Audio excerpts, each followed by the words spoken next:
একটা কথা কি জানো তো, সরি বলে কিছু হয় না। যে কথাটা হৃদয়ে আঘাত করে সেটা সহজে মোছা যায় না।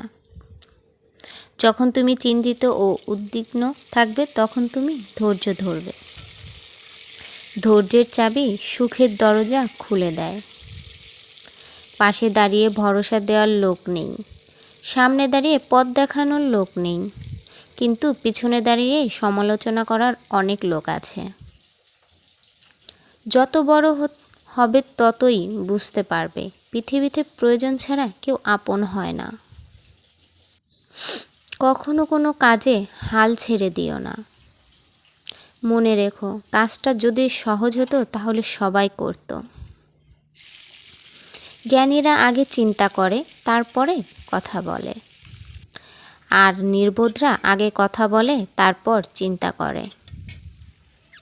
তর্কের চেয়ে নীরবতা ভালো, প্রতিশোধ নেওয়ার চেয়ে রাস্তা বদলে ফেলা ভালো, আর স্বার্থপর মানুষের পাশে চলার চেয়ে একা একা চলা অনেক ভালো। পৃথিবীতে সবচেয়ে শক্তিশালী প্রতিশোধ হলো নিশ্চুপ থাকা। তাই বলে ভেবো না তুমি হেরে গেছো। মনে রেখো, জবাবটা তুমি নয়, সময় দেবে ঠিক সময়ে। জীবনটা অনেকটা জ্যামিতির উপপাদ্যের মতো। চিত্র দেখলে মনে হয় খুব সহজ, কিন্তু প্রমাণ করতে গেলে বোঝা যায় কতটা কঠিন। সময় বলে দেয় কে কার কতটা আপন।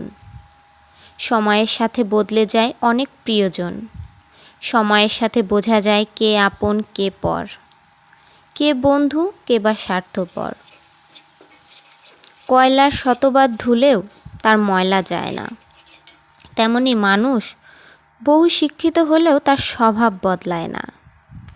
জীবন কাউকে পাওয়ার পর যদি আরও ভালো কাউকে পাওয়ার আশা করো, তাহলে একদিন দেখবে জীবনের সবচেয়ে মূল্যবান কাউকেই তুমি হারিয়ে ফেলেছ।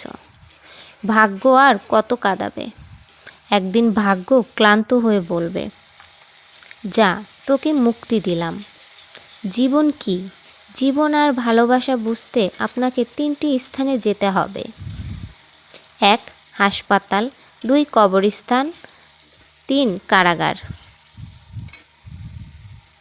হাসপাতালে গেলে আপনি বুঝতে পারবেন সুস্থতা ছাড়া আর কিছুই সুন্দর নয়। কারাগারে গেলে আপনি দেখবেন স্বাধীনতার সবচেয়ে মূল্যবান জিনিস। কবরস্থানে গেলে আপনি বুঝতে পারবেন জীবনের কোনো মূল্য নেই। আমরা আজ যে মাটিতে হাঁটছি আগামীকাল